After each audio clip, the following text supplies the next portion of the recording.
Hey everyone, I'm here today taking a look at the Jurassic World Legacy Collection Diplodocus from Mattel.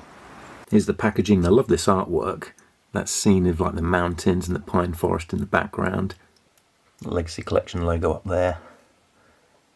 This picture of the Diplodocus. And down the bottom there it gives the measurements, like 142 centimetres, which is 56 inches long.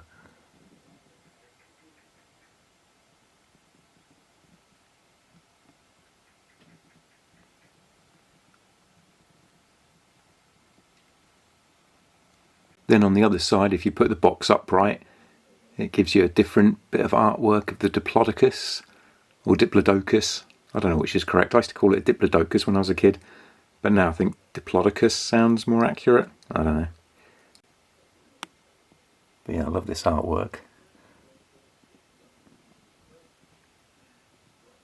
Look how long this thing is. I'm having to get so far back to get it all in shot.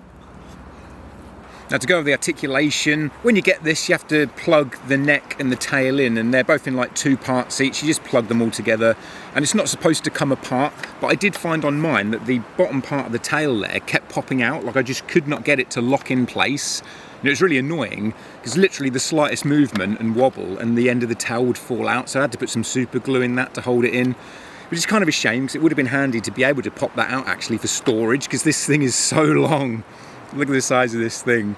It's actually going to be really difficult to store it, but it was just so annoying, kept falling out, so I've super glued that tail in, but it would have swiveled there. And I think actually, like the way I've super glued it, it actually will still swivel, but I don't want to mess with it too much so I don't want it to get loose again. But then there's another swivel here, so you've got like 2 swivels going up the tail there, and then where it plugs in to the body here, it goes from side to side like that, as well as up and down like that. It's kind of handy that it goes down, because mine, if it's not on completely even surface, it will fall backwards because that tail is so long. The tail's a little bit heavier than the front. Like for the most part it balances well, but like I say, if you're not on a completely even surface it will kind of fall backwards. So it's handy that the tail will go down, so it will kind of lean on the tail if you are on a bit of an uneven surface. Then the legs will go forward and backwards. None of them pivot outwards, it's just like falling backwards with the legs, which is fine. And then with the neck, that goes upwards like that, so you can have it completely up if you want, or it will go completely down, so you could have it grazing on the ground, even though in real life I don't think that they would have been able to get the necks that low, not sure. But you know, if you want to, you can have it down low like that. I find it kind of looks best about halfway really. Then the neck swivels around like that. There's another joint there where the neck plugs in kind of halfway that you can swivel if you want. These swivels on the tail and the neck like that break up the sculpt and just look a bit weird. Then on the head there, it's got a nice range of motion wiggling around, and the mouth opens. So pretty standard for what we get on these sauropods. So that's the articulation on the head. So it go back and forward, and I mean basically all the way around there where the head connects to the neck. It gives really nice range of motion. And then the mouth opens as well.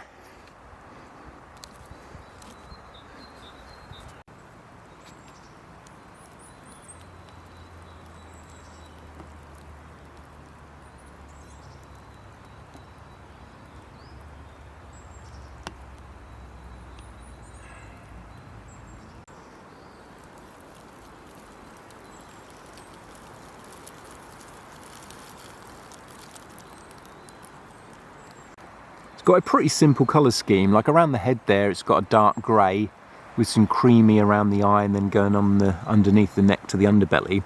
But the main bulk of the body is a sort of orangey brown colour with a bit of creamy detailing, a few sort of creamy stripes and blotches.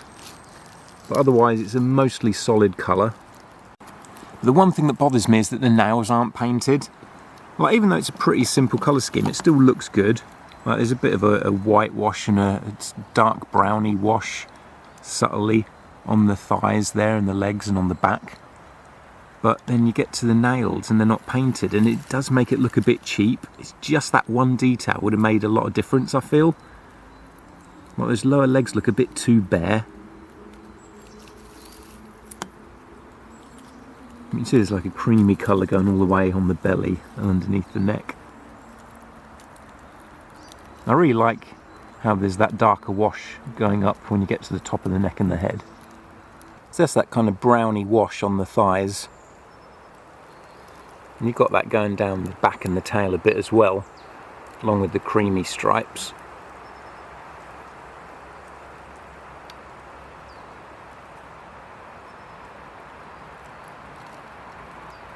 Got quite a few little kind of spots, as if they're little bony protrusions, all on the side there. Like tiny little bony spikes sticking out.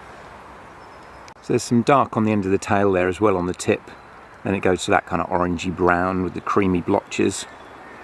I really like the spines going along the back there as well. They're like a rubbery plastic, so they're not too sharp. Some great detail to all the wrinkles in the neck, and you've got them kind of in the tail as well, on the side there, like loose wrinkled skin. That looks great. Really kind of realistic look to it. Love the sculpt work. But the paint job around the head is the best, I think. I try and position the neck so that the paint job matches up where it's that creamy colour underneath the neck. Then it kind of blends in going on to the chest there, because you can have the neck like lower down or higher up, but I just think because of the paint job it looks best at that position, so which is kind of halfway.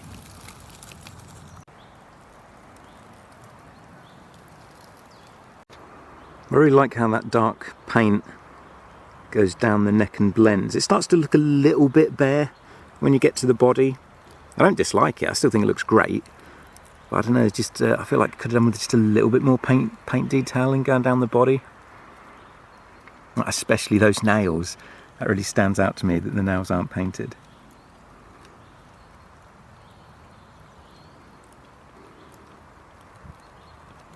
All of the inside of the mouth is painted as well, like the teeth and the tongue.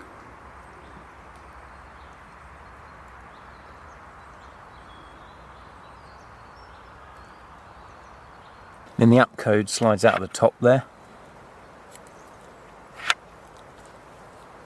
I can't believe we've got so many of these sauropods now, like 5 different species of these big ones, and there's another one coming out this year to coincide with the new movie that's got one in. Oh my god, like storing these things is getting so difficult now. I've just got them piled up in a storeroom when I don't have them on display. They're just so massive, but it is awesome to get them.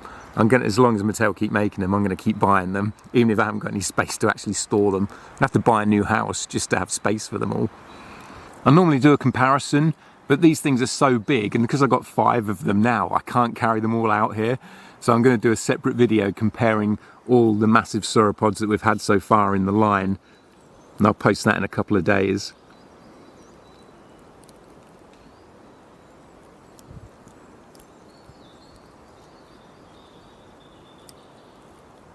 Annoyingly, this wasn't released in the UK.